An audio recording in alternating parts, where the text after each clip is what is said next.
Le président de la transition, chef de l'État, le général de brigade Brice Clotaire Oligui Nguema, s'est rendu à New York. Accompagné du ministre des Affaires étrangères, Régis Onanga Diaye, et de l'ambassadeur du Gabon aux Nations Unies, Michel Xavier Biang, le chef de l'État, le général de brigade Brice Clotaire Oligui Nguema, président de la transition, a inauguré ce 18 décembre 2023 les nouveaux locaux de la mission permanente du Gabon auprès de l'Organisation des Nations Unies. Appelé la Maison du Gabon, cet espace est réservé à tous les Gabonais ayant besoin d'une assistance consulaire. Ce fut l'occasion pour le chef de l'État de rencontrer les Gabonais vivant aux États-Unis. Le président a interpellé ses compatriotes à être des ambassadeurs de l'image du Gabon aux États-Unis et à contribuer au développement du Gabon bien que vivant aux États-Unis. Les Gabonais vivant aux États-Unis ont fait part également au président de leurs préoccupations qui sont d'ordre administratif, à savoir l'établissement du passeport, les bourses ou encore la question du logement. Face à cela, le chef de l'État a promis des changements au sein du consulat afin de faciliter les procédures administratives. Durant ce séjour, le chef de l'État, le général Brice Clotaire Oligui Nguema, président de la transition, a rencontré le secrétaire général des Nations Unies, Antonio Guterres.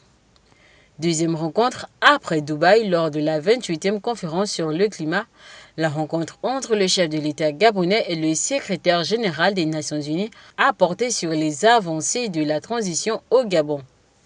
De cet échange, Antonio Guterres en est sorti rassuré et a choisi d'accompagner le Gabon dans ce processus de transition en apportant son soutien au chef de l'État gabonais, le général Brice Clotaire Oligui Nguema. Rappelons que le Gabon occupe, jusqu'à la fin de cette année, un siège de membre non permanent au Conseil de sécurité des Nations Unies. Le président de la transition, chef de l'État, le général Brice Clotaire Oligui Nguema, était ce 21 décembre 2023 à Oyem, dans la province de Wellington. Il a été accueilli chaleureusement par une foule immense. De l'aéroport, il s'est ensuite rendu à la tribune d'Oyem où il a fait son discours. Il est revenu sur les valeurs patriotiques chères au chef de l'État pour un meilleur vivre ensemble. Autant que vous êtes, je vous écoute et je vous suis, a dit le chef de l'État. Le chef de l'État n'a pas manqué d'encourager les jeunes à vivre leurs rêves, à renforcer les liens de l'unité nationale, à penser Gabon d'abord. Comme partout ailleurs où le président s'est rendu dans le pays, il a constaté les besoins des populations. De ses yeux, le président a constaté l'état de délabrement de la ville d'Oyem, routes cassées, ville inondée par les déchets. Le chef de l'État, sensible à cette situation, a une fois de plus, comme dans les autres provinces du Gabon, choisi de lancer des travaux d'urgence. Le chef de l'État, le général Brice Clotaire Oligui Nguema, a à cet effet laissé une enveloppe de 7 milliards aux autorités d'Oyem afin que des travaux soient lancés pour la réhabilitation de la ville, à savoir les voiries et la route, telle que la route qui relie le Gabon et la Guinée équatoriale. Il s'agit de l'axe Meyonké et Bébéine, c'est-à-dire d'Oyem à Médeng, long de 37 km. Dernier village gabonais qui relie le Gabon à la ville équato-guinéenne de Mongomo.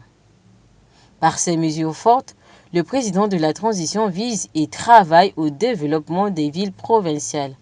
Afin de s'assurer un entretien de ces routes, le chef de l'État a par ailleurs annoncé que des droits de passage seront appliqués grâce au mécanisme de péage, c'est-à-dire le passage sur ces routes seront désormais payantes. Les Wellingtonois ont également présenté au président les difficultés auxquelles ils sont confrontés au quotidien. Le chef de l'État, le général Brice Clotaire Oligui Nguema, est également revenu au cours de son discours sur la nécessité de revenir aux valeurs fondamentales à la restauration d'une nation, à savoir l'éducation.